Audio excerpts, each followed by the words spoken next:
أعوذ بالله من الشيطان الرجيم. بسم الله الرحمن الرحيم.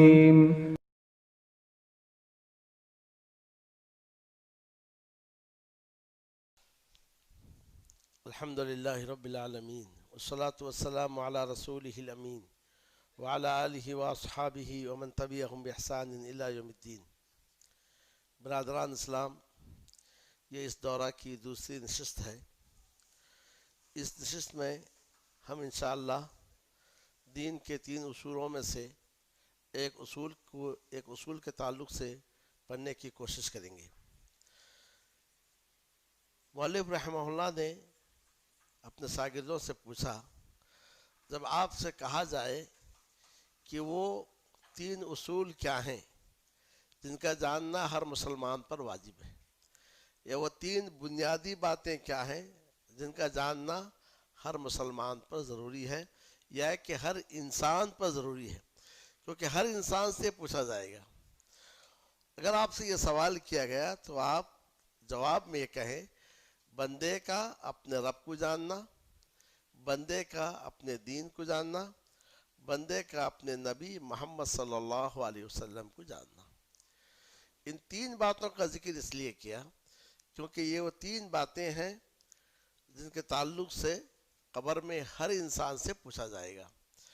جیسا کہ مسند احمد کی روایت ہے، براء ابن عازب رضی اللہ عنہ سے ایک طویل حدیث میں رسول اللہ صلی اللہ علیہ وسلم کا یہ فرمان ہے، پس قبر میں اس مومن کے پاس 2 فرشتے آ کر اسے بٹھائیں گے اور اس سے پوچھیں گے، تیرا رب کون ہے؟ وہ جواب دے گا، میرا رب اللہ ہے. پھر وہ پوچھیں گے، تیرا دین کیا ہے؟ وہ جواب دے گا، میرا دین اسلام ہے. پھر وہ پوچھیں گے، یہ کون شخص ہے جسے تم میں بھیجا گیا؟ وہ جواب دے گا، وہ اللہ کا رسول ہے. لیکن اس کے مقابل میں کافر اور منافق کو جب پوچھا جائے گا، وہ یہ کہے گا، ہاں لا ادری، ہائے ہائے میں نہیں جانتا. لوگ کچھ کہتے تھے، میں بھی ویسا ہی کہتا تھا، لیکن مجھے نہیں معلوم کہ وہ کیا کہتے تھے. اور دوسری ایک حدیث میں جو صحیح مسلم کی ہے، جو اللہ کے رب ہونے پر، اسلام کے دین ہونے پر اور محمد صلی اللہ علیہ وسلم کے رسول ہونے پر راضی ہو جائے، اس نے ایمان کا مزہ چکھ لیا. تو گویا ان دونوں حدیثوں سے ان 3 اصول کی اہمیت معلوم ہوتی ہے. پہلی اہمیت معلوم ہوتی ہے کہ یہ وہ 3 اصول ہیں، جو انہیں جان لے گا وہ ایمان کا مزہ چکھ لیا. پھر دوسری بات ہے، ان 3 اصولوں کو جو جان لے اور اس کے مطابق عمل کرے، وہ کل قبر کے سوالات کا جواب دے سکتا ہے. لیکن اگر کوئی اس کے مطابق عمل نہیں کرے گا، پھر وہ سوال نہیں دے سکتا ہے. تو گویا یہ وہ سوالات ہیں جس کا تعلق ہم میں سے ہر ایک شخص سے ہے. ہر شخص سے اس کا تعلق ان سوالات سے ہے. تو ہر شخص کو جاننا چاہیے یہ سوالات کیا ہیں، ان کے جوابات کیا ہیں اور اس کے تقاضے کیا ہیں، تاکہ ہم قبر میں ان سوالات کا جواب دے سکیں. ایک حدیث ہے جسے آپ نے بارہا سنی ہوگی کہ نبی اکرم صلی اللہ علیہ وسلم نے قافلے کو روانہ کیا. عام طور سے آپ صلی اللہ علیہ وسلم چند لوگوں کو ملا کر ایک قافلہ بناتے تھے، سریہ، چھوٹے سا لشکر، کہ اطراف و اکناف مدینہ کا جائزہ لے کر آئیں، گشت کریں، کوئی دشمن کا خطرہ تو نہیں ہے. یہ سریہ باہر گھومنے لگا تو دیکھا ایک شخص ہے احرام میں، اسے پکڑ کے لیا. شک ہوا، جب پکڑ کے لائے اور لا کر اسے مسجد نبوی کے ستون سے باندھ دیا. نبی صلی اللہ علیہ وسلم جب مسجد میں آئے تو آپ نے دیکھ کر پہچان لیا. آپ نے لوگوں سے کہا، تم جانتے ہو تمہارا قیدی کون ہے؟ کسے تم پکڑ کے لائے ہو؟ لوگوں نے کہا، ہمیں نہیں معلوم. کہا، یہ امامہ کا سردار ہے اور قبیلہ بنی حنیفہ کا سردار ہے اور ان کا حاکم ہے. اور اس کے بعد آپ صلی اللہ علیہ وسلم گھر گئے. گھر میں جو کچھ تھا دودھ وغیرہ دھو کر لا کر حاضر کیے اس کی خدمت میں، کیونکہ قیدی ہے، قیدی کو کھلانے پلانا چاہیے، اس کے ساتھ حسن سلوک کرنے چاہیے. جب صحابہ نے دیکھا نبی صلی اللہ علیہ وسلم نے اس کی خدمت کی تو سارے صحابہ بھی اس کے لیے انتظام کرتے تھے، مگر ایسے ہی اس ستون میں اس کو باندھا رکھا گیا. وہ دیکھ رہا تو لوگ کیسے آتے ہیں، کیسے بیٹھتے ہیں، کیسے نماز پڑھتے ہیں.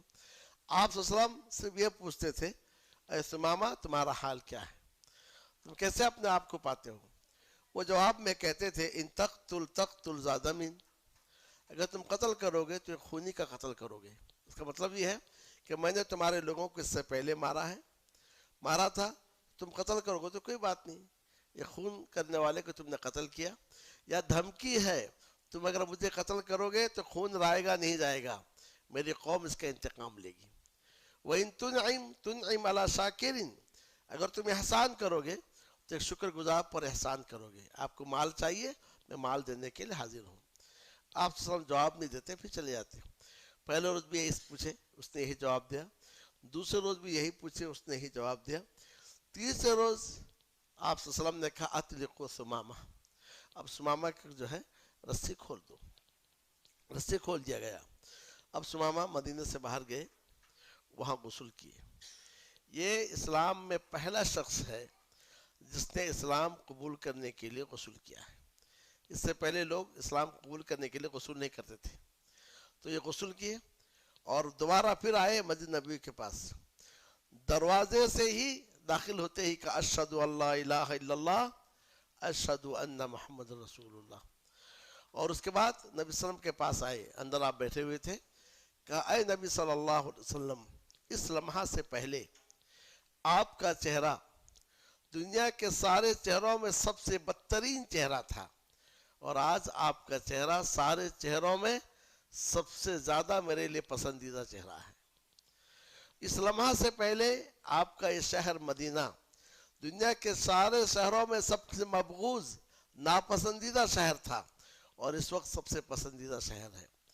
اس لمحہ سے پہلے آپ کا دین اسلام سارے ادیان میں سب سے مبغوض، سب سے ناپسندیدہ تھا، آج سب سے پسندیدہ۔ یہ ہے ایمان کا مزہ، کہ ایمان جب انسان لے آئے تو اللہ کے علاوہ کسی اور کو رب نہ مانے، ایمان لے آئے اسلام کے علاوہ کسی اور کو دین نہ مانے، ایمان لے آئے نبی صلی اللہ علیہ وسلم کے علاوہ کسی اور کو رسول نہ مانے، یعنی آپ صلی اللہ علیہ وسلم کی اطاعت کرے، اللہ کی عبادت کے لیے کسی اور کی اطاعت نہ کرے۔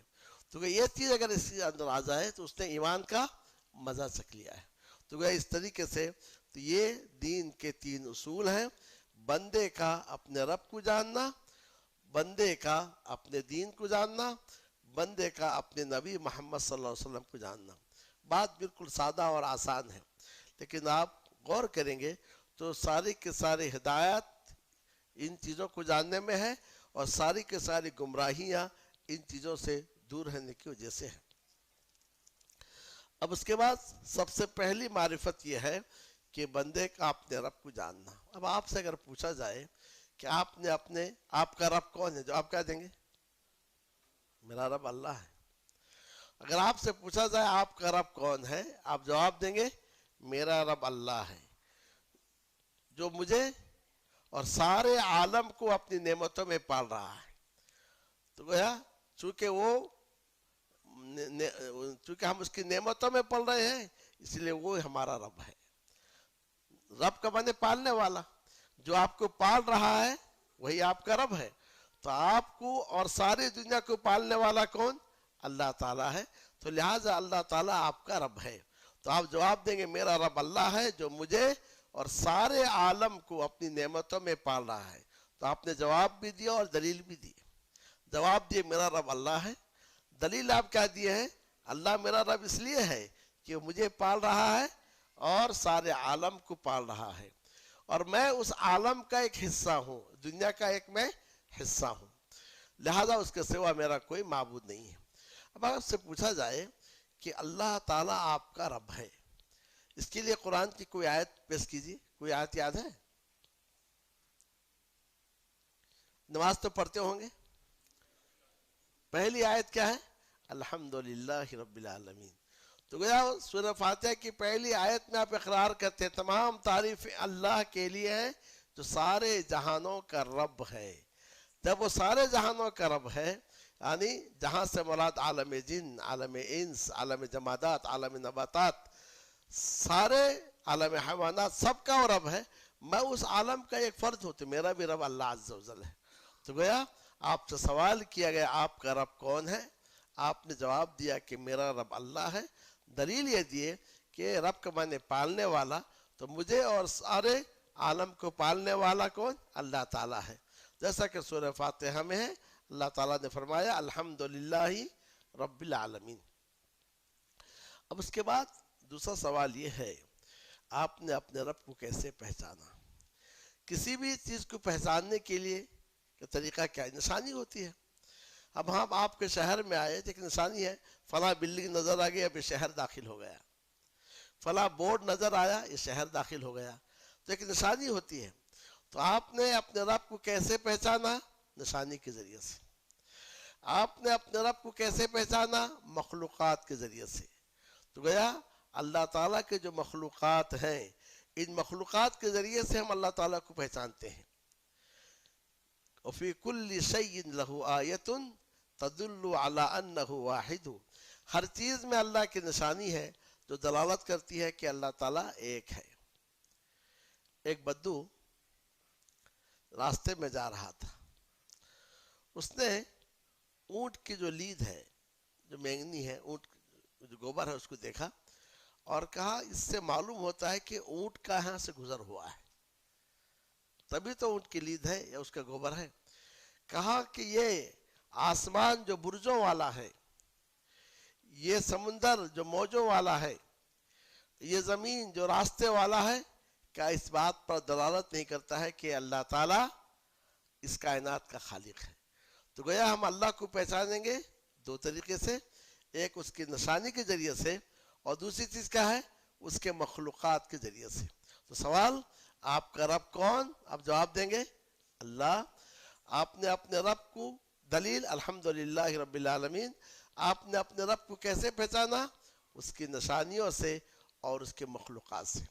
پھر مؤلف رحمہ اللہ نے نشانیوں میں بڑی نشانی، مخلوقات میں بڑے مخلوقات کا ذکر کیا کہ نشانیوں میں سے رات اور دن ہے، وَمِنْ آيَاتِهِ اللَّيْلُ وَالنَّهَارُ وَالشَّمْسُ وَالْقَمَرُ، اللہ کی نشانیوں میں سے رات ہے اور دن، اللہ کی نشانیوں میں سورج اور چاند۔ رات اور دن کو دیکھو، جتنے بھی آپ تھکے ہوئے ہوں، رات کو آپ آرام کر لیں، تھکاوٹ دور ہو جاتی ہے۔ کبھی رات لمبی ہوتی ہے، کبھی رات مختصر ہوتی ہے، کبھی دن لمبا ہوتا ہے، کبھی دن مختصر ہوتا ہے۔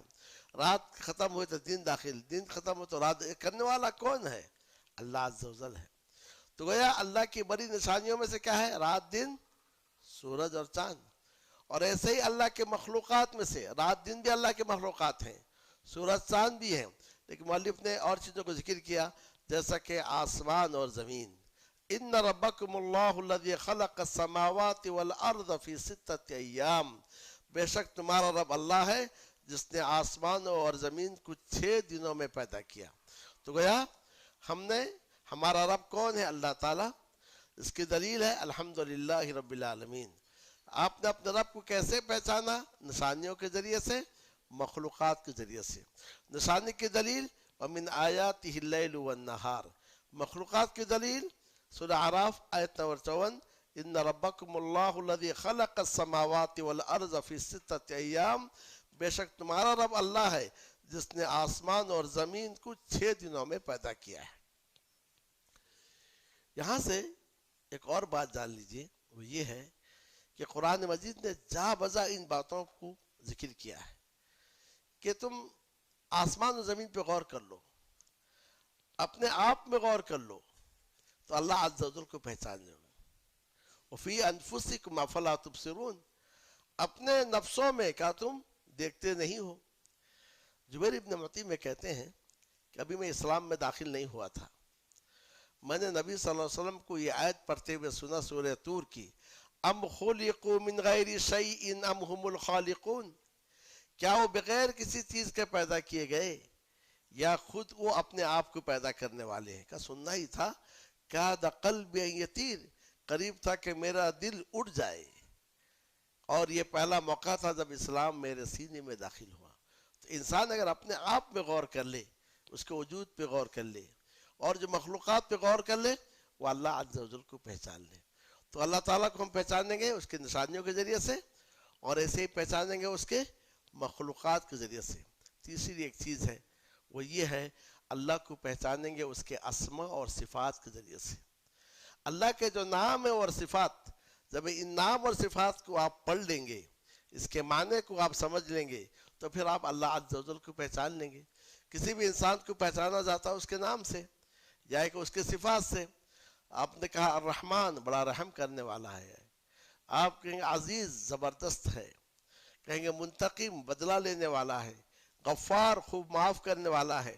تو اسی لیے حدیث میں ہے اللہ کے 99 نام کو جو یاد کر لے گا، نام تو بہت زیادہ ہیں لیکن 99 نام کو جو یاد کر لے گا اور اس کے مطابق زندگی گزارے گا، وہ جنت میں داخل ہو جائے گا. تو گیا اس سے بات معلوم ہوئی کہ اللہ کو پہچانیں گے نشانیوں کے ذریعے سے، مخلوقات کے ذریعے سے، اور اس کے اسماء اور صفات کے ذریعے سے. اس لیے اسماء و صفات کا علم بڑا ہی اہم علم ہے. اس لیے اہم علم ہے کہ اسماء اور صفات کے ذریعے سے انسان اللہ عز و جل کو پہچانتا ہے اور اللہ عز و جل کے مرتبہ سے واقف ہوتا ہے. اور جب اسماء و صفات کو جان لے کر اس کے مطابق زندگی گزارتا ہے، اللہ سے محبت بھی پیدا ہوتی ہے، اللہ کا ڈر اور خوف بھی اس میں پیدا ہوتا ہے. اب تیسری بات یہ سوال کیا کہ اللہ تعالیٰ کو رب ماننے کا تقاضا کیا ہے. پہلا سوال تھا آپ کا رب کون، اس کی دلیل. دوسرا آپ نے رب کو کیسے پہچانا، پھر ہر ایک کی دلیل. پھر تیسری بات یہ ہے کہ اللہ تعالیٰ کو رب ماننے کا تقاضا کیا ہے، کیونکہ مشرکین مکہ بھی اللہ تعالیٰ کو رب مانتے تھے. قرآن نے جا بجا کا وَلَئِن سَأَلْتَهُمْ مَنْ خَلَقَ السَّمَاوَاتِ وَالْأَرْضَ، اگر آپ ان سے پوچھے کس نے آسمان و زمین کو پیدا کیا، لَيَقُولُنَّ اللَّهُ، تو البتہ ضرور کہیں گے اللہ ہی نے پیدا کیا ہے. تو گیا کیا صرف یہی کافی ہے اللہ میرا رب ہے، یا آگے اور بھی کوئی چیز ہے جو آپ کو کرنا ہے؟ ورنہ جو کفار ہیں، جو مشرکین ہیں، جو غیر مسلمان، وہ بھی کہتے ہیں اللہ تعالیٰ ہی رب ہے. تو اللہ تعالیٰ کو رب ماننے کا تقاضا یہ ہے کہ صرف اسی کو معبود مانا جائے. یہ بات یاد رکھ لیجیے، ایک انسان اللہ کو رب مانتا ہے لیکن عبادت دوسرے کی کرتا ہے تو اس نے اللہ کو رب نہیں مانا. کل جب قبر میں پوچھا جائے گا من ربک، وہ ربی اللہ نہیں کہہ سکتا، کیونکہ دنیا میں وہ دوسرے کی عبادت کر رہا تھا. ایک شخص اللہ کو رب مانتا ہے پھر اسی کی عبادت کرتا ہے تو وہی شخص ہے جو قبر کے جواب میں کہے گا ربی اللہ، کہ میرا رب اللہ ہے. تو اللہ تعالیٰ کو رب ماننے کا تقاضا یہ ہے کہ صرف اللہ کی عبادت کی جائے، کسی اور کی عبادت نہیں کی جائے. اور اس کی دلیل چاہیے تو سورہ بقرہ آیت نمبر 21 اور 22 میں ہے. اللہ تعالیٰ نے فرمایا یا ایھا الناس اعبدوا ربکم الذی خلقکم، اے لوگوں اپنے رب کی عبادت کرو جس نے تم کو پیدا کیا.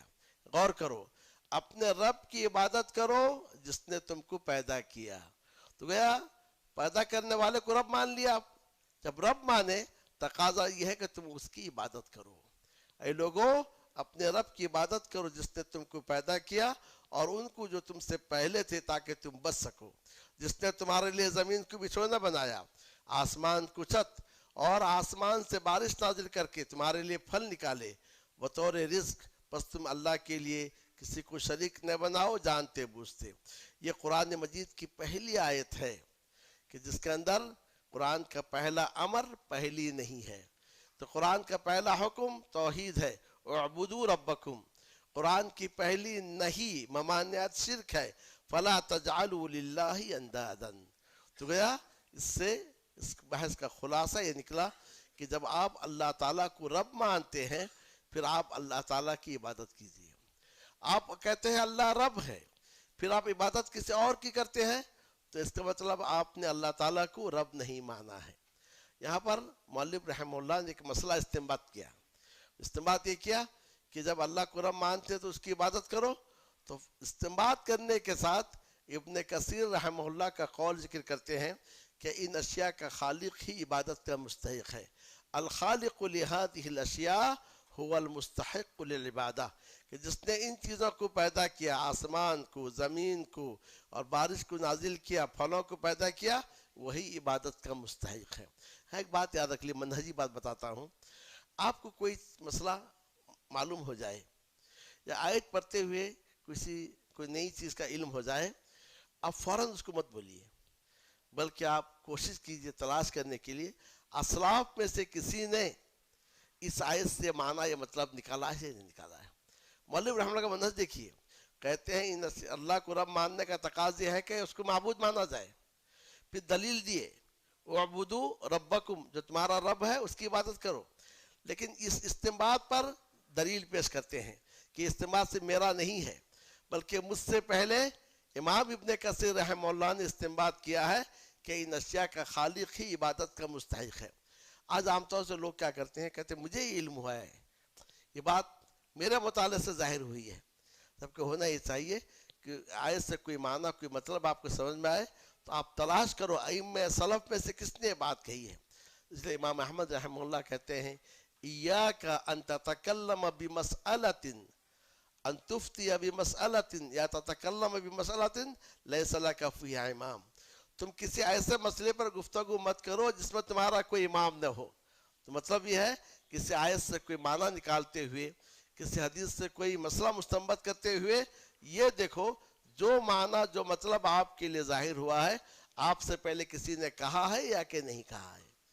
اگر آپ سے پہلے کسی نے کہا ہے تو الحمدللہ۔ دیکھیے شیخ الاسلام نے اعبدوا ربکم سے یہ معنی نکالا جو رب ہے اس کو عبادت کرو، اور فوراً کہا کہ یہی بات کس نے کہی ہے، ابن کثیر رحمہ اللہ نے بھی کہی ہے۔ تو اسی لیے ہمیشہ چاہیے ہم اپنے اسلاف کے علم کو سامنے رکھیں، ان کے استنباطات کو سامنے رکھیں۔ آج گمراہی کا ایک نتیجہ یہ ہے کہ لوگ اپنے طور سے قرآن لے کے بیٹھتے ہیں، لغت لے کے بیٹھتے ہیں اور اپنے طرف سے معنی اور مطلب نکالنے کی کوشش کرتے ہیں۔ کوئی بھی معنی مطلب نکالتے ہوئے دیکھنا ہے ائمہ سلف میں سے کس نے یہ معنی لیا ہے، کس نے مطلب لیا ہے۔ اگر ان لوگوں میں سے کسی نے معنی مطلب نہیں لیا ہے تو پھر رک جانا چاہیے، ممکن ہے آپ جو معنی لیے ہیں مطلب لیے غلط ہو سکتا ہے۔ تو لہذا کوئی بھی ایسے مسئلے میں بات نہ کرے جس میں آپ کا کوئی امام نہ ہو، یعنی آپ سے پہلے کسی نے یہ بات نہیں کہی ہو۔ تو گویا اس اصول میں یا اس بحث سبق میں یہ چند سوالات تھے۔ آپ کا رب کون ہے، اس کی دلیل، آپ نے اپنے رب کو کیسے پہچانا، اس کے لیے دلیل، اور اللہ تعالیٰ کو رب ماننے کا تقاضا کیا ہے اور اس کی بھی دلیل۔ تو ہر بات کے لیے دلیل۔ آپ نے اللہ آپ کا رب ہے، دلیل کیا ہے؟ الحمدللہ رب العالمین۔ اللہ کو آپ نے پہچانا تین کے ذریعے سے، نشانی، مخلوقات، اسماء و صفات۔ نشانی کے لیے دلیل ومن آیاتہ اللیل والنہار، سورہ فصلت۔ مخلوقات کے لیے دلیل ان ربکم اللہ الذی خلق السماوات والارض، اور اسماء و صفات وللہ الاسماء الحسنی فادعوہ بہا، اللہ کے اسماء حسنہ ہے، اللہ کو ان ناموں کے ذریعے سے تم پکارو، ٹھیک ہے۔ اور وَلَهُ الْمَثَلُ الْأَعْلَىٰ، اور اس کے لیے بلند صفات ہیں۔ اب اس کے بعد اللہ کو رب ماننے کا مطلب اس کی عبادت کرو، دلیل اعبدوا ربکم، عبادت کرو اپنے رب کی، جس کو رب مانے اس کی عبادت کرو۔ نبی اکرم صلی اللہ علیہ وسلم کے پاس ایک صاحب آئے، آپ نے ان سے پوچھا کم الہا تعبدو، تم کتنے معبود کی عبادت کرتے ہو؟ تو انہوں نے کہا 7۔ کہا ایک ہے آسمان کے اوپر، باقی 6 زمین میں ہے۔ تو نبی اکرم صلی اللہ علیہ وسلم نے ان سے کہا ٹھیک ہے، جب بارش کی ضرورت ہے کسے پکارتے ہو؟ کہا اس کو جو آسمان میں ہے۔ کہا جب اولاد کی ضرورت ہے کسے پکارتے ہو؟ کہا اس کو جو آسمان میں ہے۔ کہا جب مصیبت آتی ہے دور کرنے کے لیے کسے پکارتے ہو؟ کہا اس کو جو آسمان میں ہے۔ نبی صلی اللہ علیہ وسلم فرمایا جب سارا کام آسمان والا کرتا ہے پھر زمین والے کی کیوں عبادت کرتے ہو؟ تو اس طریقے سے جب مان لیے کہ اللہ تعالیٰ رب ہے تو پھر عبادت اسی کی کرو۔ اسی لیے قرآن میں جا بجا یہ ہے حل من خالق غیر اللہ، کہ اللہ کے سوا کوئی اور خالق ہے؟ ھذا خلق اللہ، یہ اللہ کی تخلیق ہے آسمان اور زمین۔ فارونی ماذا خلق الذین من دونی، اللہ کے سوا جن کی تم عبادت کرتے ہو بتاؤ انہوں نے کیا پیدا کیا ہے۔ تو یاد رکھ لیں کہ توحید کی جو 2 قسم ہیں، ربوبیت اور الوہیت۔ ربوبیت دلیل ہے الوہیت کے لیے، توحید ربوبیت توحید الوہیت کے لیے دلیل ہے۔ قرآن مجید میں جہاں جہاں توحید ربوبیت کو ذکر کیا گیا بطور دلیل کہ ربوبیت الوہیت کے لیے دلیل ہے، ورنہ انسانی فطرت میں ایک بچے کو پوچھو کہ کس نے آسمان کو بنایا، وہ نہیں کہے گا میرا باپ نے بنایا، وہ کہے گا اللہ نے بنایا۔ زمین کو کس نے بنایا، وہ کہے گا اللہ عز و جل نے بنایا ہے۔ تو گویا توحید ربوبیت کس کے لیے دلیل ہے؟ توحید